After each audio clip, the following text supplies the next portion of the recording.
weltare ɓiɓɓe fulɓe ando diine maɗa fedde heblo sukaɓe africa weltare TV takkusan yoni to ƴeeri jugga to jomande jeeri to jomande waalo to gawdi gooti to ɗela to cenela sakoɓe to dara halayɓe ko on takkusan juula ha to halwara ceerno mamoudou waddou ha to galle makko cité asekna yombel dakar ko on takkusan juula ha to galle ceerno madani tala to dakar ko taari ɗum kala ene jeeya e gardini kabaruji men to leydi Mauritanie ko accident kulɓiniɗo waɗi hakkude Nouakchott e Tiguinte ko famdi kala yimɓe tato mbasi hen pittali mumen to leydi Sénégal gendarmerie mo légion centre ouest ɓe teeɓima temedere capanɗe jeenayyi kilo drogue mo hinde chanvraji en to leydi Mali Choukela Kokkola Mayga kañum woni hoore jaagoɗo leydi ndi teskama guila ñalawma hanki o omo wondi e rafi AVC omo tawe juuɗe safroɓe to hôpital to clinique Pasteur mo Bamako to leydi Sierra Leone ko seppoji gulli jaw mbaɗi toon gam hollide mette cattugol guura waɗi mayɓe hewɓe nder hen ko police ji ɗiɗi tawe hen habaruji men joolam jaɓeri ma jaaha to dowlaji tentude Amérique to leydi Israël ha to Australie bisimilla mon e ketki hotodirte joni piren pacciren.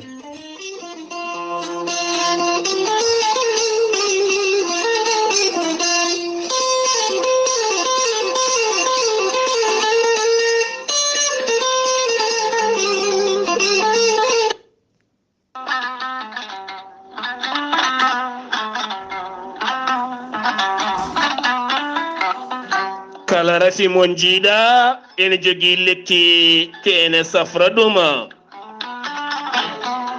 gorel teya ko haako moƴƴo iwruken to kordinoro ari ko wallude en e safrude en ha moni kala yiito hen hoore muɗuma gorel teya ko haakono haako wargani a wulna ndiyam ma ha wula juppa hen aɗa yara no wirani joni keɓa hen cellal ɓandu maɗa gorel teya ala hewam ala effet wattama haydara a yarat tan aɗiya ɗaɗima cukkiɗi ina cukkito an joguiɗo koyɗe musoje koppi musoji keceji musoje AVC jogui caɗele cardiaque mo ƴiƴam heewi e nder ɓandu mum taw dogata ko nonne kadi joguiɗo sukara e nder ɓandu muɗuma caɗele gorago ɗaɗi cukkiɗi sa jokkodire gorel teya joni keɓa hen ko laaɓi sa yiiɗi hebde hen ko laaɓi janggana hoore maɗa jahata koto site internet mo gorel teya mbatta ko www.gorelteya.com so tawi koto leydi Mali gonɗa Nioro jokkodirta koye Dawouda Sare onon jooɗi koto Nioro mbatta ko 72 68 11 54 so tawi koto leydi Gambie jokkodirta koye Koddanene Abou Bah 282 29 43 so tawi noon koto leydi Sénégal 77 428 85 88 jokkodirta koye biyeteɗo Amadou Thioban on noon koto Jambe so tawi koto États-Unis de Amérique ko Abou Sow Kawral Fouta business plus 1 34 77 01 56 77 so tawi koto leydi France jokkodirta koye Harouna Ngayda 06 50 99 64 43 musidɓe tedduɓe mbadden dando faade gorela teya kettude kabaruji mon e ɗemngal pulaar Afrique, Asie, Europe, Amérique, Moyen-Orient, Océanie.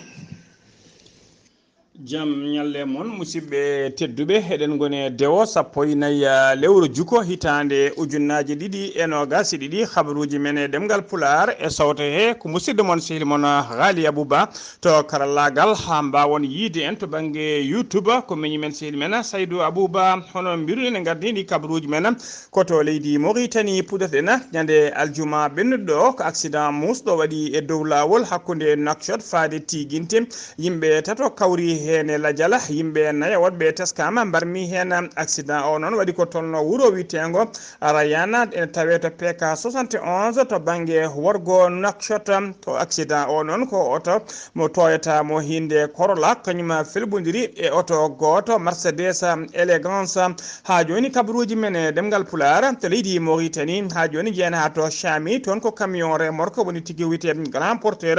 baɗantaw ko transport dimdunoɗo marchandise uji kañum sumi toon cumo kulɓinigo ñande aljuma ɓennuɗo o sumi noon dendagal ko rimduno kala sumi ha wonti ndondi ɗum waɗi noon koto Chami yeeso yimɓe hewɓe no fewi dariɓe ne daara ɓe hen ene jogui téléphone aji mumen ene filme haydalla ko mbawi hen so wona filmude ɗina natɗe na nati noon e ɗina vidéo ji mbawi sarede e nder réseaux sociaux ji hollirama noon cumo ngu ummori koto moteur auto o yaɓani cabinet auto caggal ɗum fayto keeso ha marchandise o kala sumi hen ha laaɓi ha joni ko leydi Mauritanie jeen ha to Rosso SNDE ko société kalfinaɓe ko fate ndiyam jarateɗam woni robinaji e nder leydi Mauritanie kamɓe tawteɓe to Rosso noon haɓe koleri tigui wonde ñande talata 16 lewru juko gonɗen ndu wonde kayim koɓe darto koɓe dawroɓe lawƴude mbandu woni réservoir principal mawɗo tawateɗo to Rosso ɓe kolleri noon ɗum fuɗɗoto ko sanga 8h subaka ha 17h woni 5h kikiɗe ɗum noon ma saabo ndiyam kuppa e nder wuro ngo kala eɓe eri noon bandiraɓe rosnaɓe kala e hutotoɓe nden londe kala ne mbawata ƴogde diƴƴe mumen mofta ko addi kay ko coupure ne waɗa eɓe namdo yafuya kadi ɓe ñaago yafuya faade dendagal kileneɓe mabɓe kala communiqué o noon yalti ko ñande yalti ko ñalawma hanki o ñande 13 lewru jeetuɓiru taw ko cellule de communication ha joni ko leydi Mauritanie keddoɗen jeena ha to Boutelmita ko wuro tawatego e nder région de Trarza ɓe keeɓi ƴiwonde hewde ndiyam no fewi toɓi toon kene qime ha 1.6 millimétre e oɗo saaha joni noon yoga e booli e beddaji e yoga e galleji kala ene mbi dakka ndiyam hollirama noon circulation ne satti no fewi e nder wuuro he ha tengti to banggue e werlaji otoji kewɗi nana gaari e oɗo saaha joni ha joni ko leydi Mauritanie keddoɗen rakam ko catala halfinaɓe ko fati rewindade toɓoji e nder jokli leydi he kala ɓe kolliri noon e nder waktuji nogas e nayyi cakkitiɗi ɗi teskama toɓoji kewɗi ndiyam e nder yoga e région ngaji e nder leydi he so tawi koto hoddel Charqi wuuro witego Tafraka Zeyna heeɓi 5.9 millimétre Achimim heeɓi 4 millimétre Abnana 4 millimétre Matar 3 millimétre Chamia ko 3 millimétre Nema ko millimétre uji nogas Tuwi heeɓi 6.9 millimétre Hasi Hadi heeɓi ko 9 millimétre Sharma Cheikh heeɓi ko 4 millimétre Tembedra ko 16 millimétre e guure goɗɗe kewɗe nder région keeɓi ndiyam hano hannirta ni so tawi koto Gorgola Mbouta heeɓi 5 millimétre Fumu Guileyta heeɓi 9 millimétre Kay Haydi ko 9 millimétre Tufnde Siwe ko 16 millimétre Bokkulo ko millimétre uji 5 Mongel ko millimétre uji 5 Maqam ko millimétre uji 3 so tawi koto région de Brakna Elbe Jimele heeɓi 5 millimétre to wiyete Ayiboun heeɓi 5 millimétre Darnayim 4 millimétre Elega ko 3 millimétre Bohdida heeɓi 9 millimétre Nogas jenayi millimétre Chekar ko 17 millimétre Azeilat heeɓi 10 millimétre Cham heeɓi ko 1.5 millimétre Ɓula Birem heeɓi ko 6.2 millimétre Roti ko 4.5 millimétre Darela Barka ko 4.3 millimétre Wuro Bogge ko millimétre uji 6 Ñooli ko 1.2 millimétre Tulde ko 1.2 millimétre Babaɓe 4.6 millimétre Kewel ko 4.5 millimétre Ñabina ko 4.4 millimétre Mbañ 4.4 millimétre Winding ko 1.9 millimétre Bagodina ko millimétre uji 17 Sorimale ko 1.5 millimétre Fondu heeɓi millimétre uji 15 wondu heeɓi ko millimétre fondu wuro fondu ngo heeɓi ko millimétre uji sappo joya so tawi koto région de Trarza wuro witengo ten hemede heeɓi temedere millimétre wuro witengo buttal haya ko capanɗe jeetati e joyi millimétre matta mulena capanɗe jeegom e jeetati millimétre wodanaga heeɓi ko millimétre uji capanɗe nayyi wuro witengo Meymuna ko millimétre uji temedere sappo Elkise ko millimétre uji sappo Tiguinte ko capantati millimétre Likseyba 2 ko temedere joyi millimétre Tekan ko capanɗe jeegom e jeeɗiɗi millimétre Boutele Mita ko temedere e nogas e jeetati millimétre guure goɗɗe kewɗe nder région de Trarza keeɓi toɓoji mum hano hannitni so tawi ko Guidi Maga ta shota heeɓi temedere joyi millimétre e hela sennu heeɓi capanɗe jeenayi e joyi millimétre El Kemmu capanɗe jeetati millimétre e hela Salem capanɗe jeetati millimétre Hamdallah capanɗe jeeɗiɗi e nayyi millimétre Dialla capanɗe jeegom e jeegom millimétre Hasi Sidi ko capanɗe joyi e joyi millimétre Sehil Babi heeɓi capanɗe nayyi e joyi millimétre e hela Samba heeɓi ko capanɗe nayyi e joyi millimétre Woulienge heeɓi capanɗe nayyi e joyi millimétre Dafor heeɓi capanɗe nayyi e joyi millimétre so tawi ko Nouakchott lamorgo leydi Mauritanie legal Tafraksena heeɓi capanɗe nayyi e joyi millimétre Lixar ko capanɗe tati e jeetati Piccal joyi millimétre Sebkham ko capanɗe tati e joyi millimétre Dara Naim capanɗe nayyi e joyi millimétre Toujinine ko capanɗe nayyi e ɗiɗi millimétre Tayyaret ko capanɗe nayyi e go millimétre capanɗe nayyi e go millimétre so tawi ko Arafat ko capanɗe nayyi e jeetati millimétre Riyad ko capanɗe nayyi millimétre Elimina heeɓi ko capanɗe tati e joyi millimétre ha joni kabaruji men ɗemgal Pulaar senno mima to leydi Mauritanie ko to leydi Sénégal paden to leydi Sénégal biyetenoɗo te ene yette wagne ene yala duuɓi capanɗe tati e tati ko émigré o wurno wuude ko to leydi Gambie ko commerçant ambulant woni Julo Bolbel ko kanko tigui woni tawa ene warti jamma aljuma ene weta aseta hanki o to Diourbel hollirama noon ko ceinture makko ko ɗum tigui o ƴetti o haɓɓe dande makko o haɓɓe lekki omo welta ɗum noon to legal bitegal Keer Yelli Keera Yelli ne tawe to Diourbel to galle kawma koko policier mo Diourbel e gardogol commissaire Morgom kañumen gari liggiti ɗon goskiki ñande aseta sanga 3h du matin ɓe koɓe nawi goskiki noon to morgo hôpital régional mo Bowol beele kay autopsie ne wawa waɗede hen ha ande tigui so tawi ko battiɗo walla so tawi ala ha joni kabaruji men e ɗemgal Pulaar ko to Grand Mbour caggal nde hôpital mo Linguére reftuno hen ko hôpital mo Tivaouane cumno iɗina cumuji oɗo saaha joni kadi ko hôpital Grand Mbour kañum tigui sumi kanji hôpital cumɗi ɗi kala teskama kadi ko nokku biteɗo pédiatrie woni to sukaɓe bebbeji cafrate ko ɗina nokkuji cumi toon ɗum noon hollirama tigui docteur Cissé kañum woni chef de service hôpital o holliri hay goto mayani hen hay goto gagnaki hen cumu ngu noon ɓoyani ko ɗon tigui ñippa ko coura circuit woni mas courant ko kañuma saabi nguɗon cumum ɓe kolliri noon ko koni ko adi ko kolinkoɓe faabo ene gara taw ɓen halfinnoɓe rende ɗin bebbeji kañumen mbawi biftade bebbeji ɗi jaadi hen dandiɓe kay ko adi ko koninkoɓe faabo ene gara hay goto mayani hen hay goto kadi gagnaki hen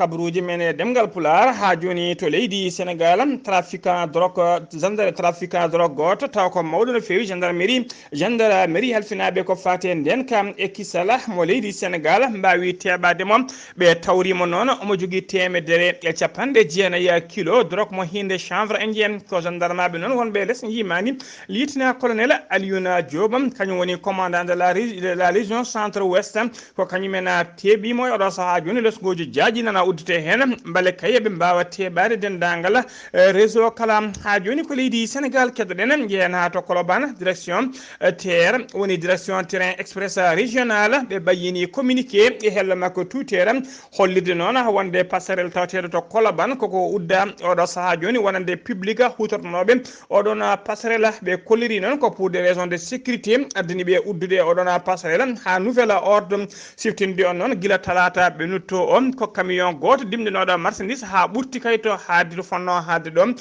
taw kadi hauteur mum fonno haadde ko 4,85 mm kañumma ɓenni ɗon wawi felmade passerelle o ko heewi boni hen e oɗo saaha joni ko risque mawɗo woni ɗon ko ɗum saabi noon terre holliri tigui wonde oɗon passerelle ko uddaɗo ha nouvel ordre beele golle ɗe ene mbawa fewnitede hano hannirtini kabaruji men e ɗemgal pulaar to leydi Sénégal ha joni jiyen ha to Ziguinchor jabboɗen musidɗo men sehil men Amadou Isaka Kebe assalamu aleykum wa rahmatullah. Aleykum salam wa rahmatullahi taala wa barakatuh. Ghalii Abuu Bah a salmitama e dennagal hettoɓe weltare TV kabruji garanɗen ɗo e nder Ziguinchor jeyeten ko to e Balimoro ina wayno lel o fuɗɗima hanki correspondant men goɗɗo toon o wi ndeɓe natata lel nde ɓe mbari ko 50 nagge namdi ɗen noon holde ɓe keɓata kalis o wi kala natowo lel o aɗa yoɓa ujunnaje 22 ɗum noon diwan Balimoro ɗo mbawɗa wonde fof e dunde baba adama nde so ɓiye yonti aran nata lel o noon sukaɓe ɓe pembeta ha laaɓa ɓe keddo ɓalli mihi a waɗata paɗe joɗoɗa kadi koye leydi toɓo ngo fof kadi koye maɗa toɓata jamma e ñalawma ha tima balɗe 12 puɗɗon yaltude ina wayno ñalam foof eɓe mbara temedere ngaari mo jeyaka e mabɓe noon a wawa nadde toon so wona journaliste keɓɗo yamirore on wawi nadde toon joni noon e nder hen nde wonno kamɓe ɗum ko aada e mabɓe ina mawni no feewi so inu meɗon jeyten ko gudumpa holɗum koye région Kolda woni météo o de wi holɗum toɓo ngo tomgo hikka ngo ɓurtima toɓo tomno ngo ravane ngo joni noon kamɓe ɓe gullitima guese mabɓe ɗe ɓendi ndemiri mabɓe ndi ɓendi ina wayno guerte mabɓe ɗe kadi ɓendi joni noon guerte ɗe holno ɗe jarata sona kos nde wonno tere fuɗɗaki tere fuɗɗoto ko décembre ɓe namdima météo noon holde toɓo ngo daroto o wi nduɗo lewru utumandu maaya toɓoji kewɗi kadi nana ngara o wi septembre maaya e nder octobre hedde balɗe 20 ko nden toɓo ngo daroto ɗo e diwan Casamance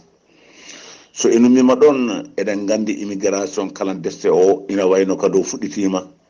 so tawi to e diwan Kafountine ina wayno 60 ɓiɗɗo gorko jaggama eɓe jinno jolde e laaɗe fewde to e Espagne ina wayno ɓe jaggama ko wayno étranger en ɓe nde namdade woni hen yoɓɓe million woni hen yoɓɓe 150 wonande Sénégal naaɓe ɓe 60 ɓe jaggama eɓe nayi juuɗe gendarmerie legal biyetegal ɗo Colobane eɗen gandi toɓo ngo ñanden bonni toon ko heewi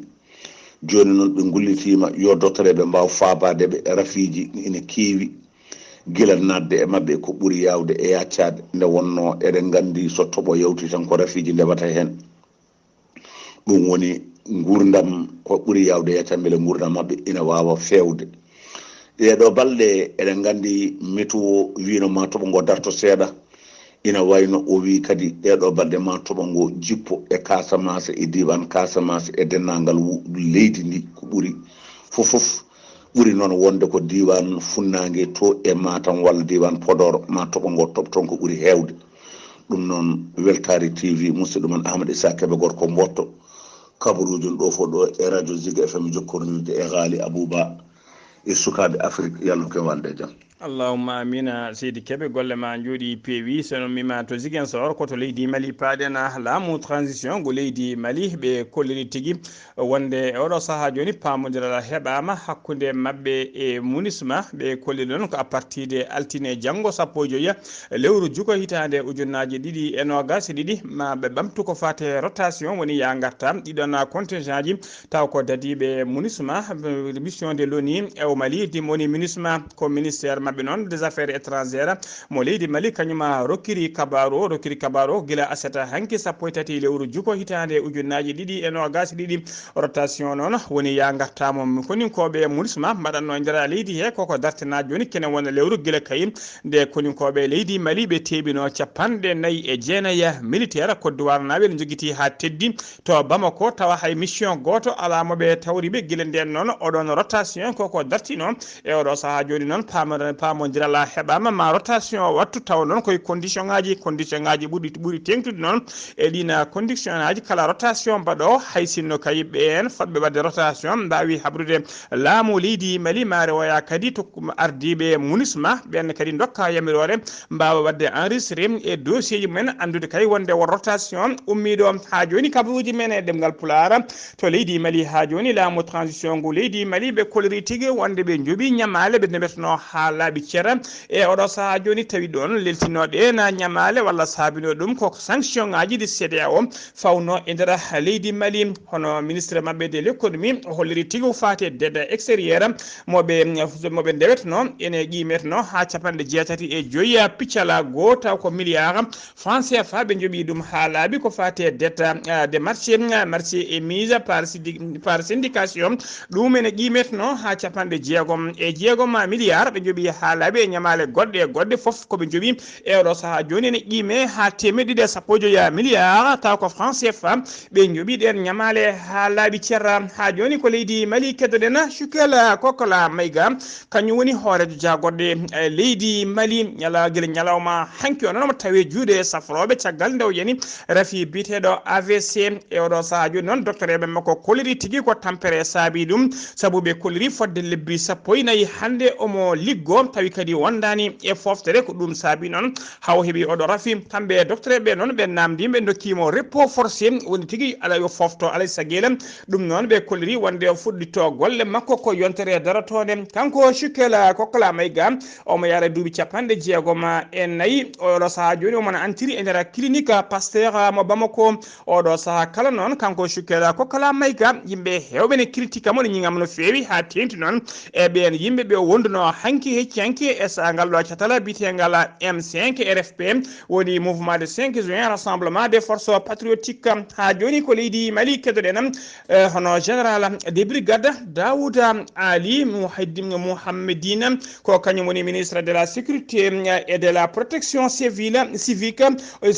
o ardima cérémonie ñande aljuma sappo e goo lewru août gonɗen ɗum ona cérémonie waɗi koto nokku biyeteɗo ENP woni école nationale de police cérémonie noon ko cérémonie funèbre woni tigui wadde hommage police ji joyyi waranoɓe to Kuccala ɓe mbarano noon ko ñande jeeɗiɗi lewru août gonɗen ɗu ɓe mbara ko hakkude Kuccala e wuuro witego Sona sanga 10 heures ene tawtora cérémonie o noon directeur général de la police hono inspecteur général Souleymani Traoré e sehilaɓe e jinnaɓe waraɓe ɓe kala mbawi tawtorede oɗon cérémonie ha joni kabaruji men e ɗemgal Pulaar to leydi Mali ha joni ñande alarba sappo lewru août gonɗen ɗu brigade de la direction générale du commerce et des concurrences woni DGCC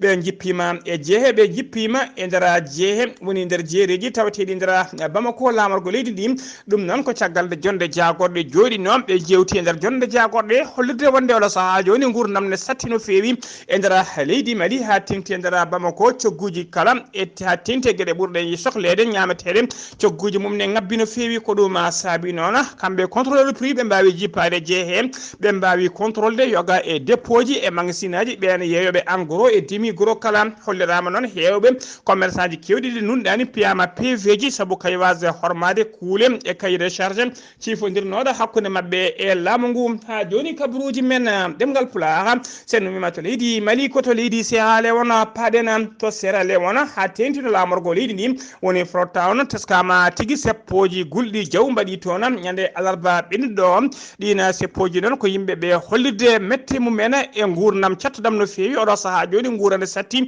cogguji kala ne ngabbi no fewi ɓe mbaɗi seppoji noon e nder seppoji he hewɓe ne gulle ne namdo yo hoorejo leydi ndi yo waɗa démissionné yoppo laamu ha laaɓa caggal kay wawa ardade leydi ndi waɗi noon mayɓe hewɓe no fewi nder seppo he e nder ɓen mayɓe hen ɗiɗo ko policier ji taw ko fiyaɓe ko seppoɓe fiiɓe haaɓe mbasi pittali mabɓe ñande aljuma noon Julius Mada Mabio kañum woni hoorejo leydi ndi hono Sierra Leone ñande aljuma nde o waɗi haalande makko hollirde tigui wonde ɗiɗo seppoji baɗɗi wona ɓesgu leydi ndi waɗi ala ko lundiyankoɓe keeri caggal mabɓe kañumen e ƴoɓiɓe beele mbaɗa seppoji taw wonno yidde mumen ko yidde derguidde laamu makko kono noon ɗum laataki habaruji men ɗemgal Pulaar habaruji men joolam jaɓeri koto dowlaci tentuɗi Amérique paɗen Salman Rushdie ko jaydi yanke banque britannique naajo kanko wanno windande makko ñingde nelaɗo men sallllahu alayhi wa sallam mo jaam e kisala woni muma ɗum noon guila o waɗi nden windande noon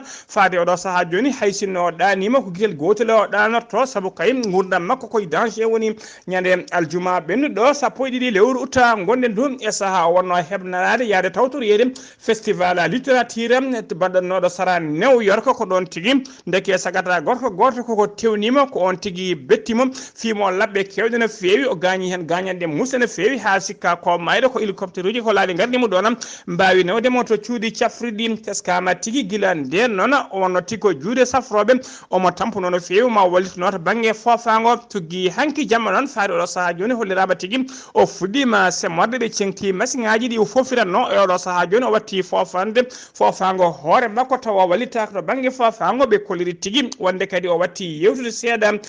gurdam makko kadi ɓe kolliri natti wonde en danger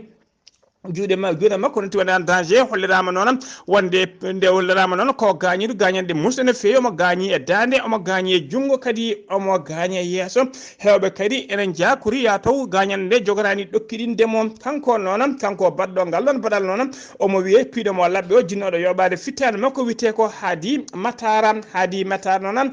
haadi matar noon jibina tigui koto dow laaci dentuɗi amérique jinnaɓe makko ko libaneji o darima ñalawma hanki o yeeso ñawoɓe o plaidi noon ko non coupable kabaruji men ɗemgal pulaar koto leydi israel paɗena aleda hande subaka ko bis goto jollunoɗo israel naaɓe dogannoɗo e nder jérusalem kañum tigui waɗa jangu taw ko sagata gorko goto ayne makko piyanɗe waɗi noon yimɓe jeeɗiɗo barmuɓe hen e nder ɓen jeeɗiɗo barmuɓe hen ɗiɗon tampi sanne hollirama noon police boucli site contre boucli difalde nde kala nana yiilo poɗɗo wadde ngal ɗon baɗal ko dogɗo suwa yitede koto leydi australie udditena kabaruji men aleta hande o subaka ko piyanɗe ŋerɗe nana tigui to bowallade diwoje ngal Canberra to australie ha to terminal aéroport nde noon waɗama évacué uddama dendagal wonnoɓe ɗon kala mbaɗa évacué gam yidde dandude pittali men e nder losgoji he noon teskama tigui sagata gorko goto teɓama hen kañum tigui tuuma fillude nde ɗon fiyande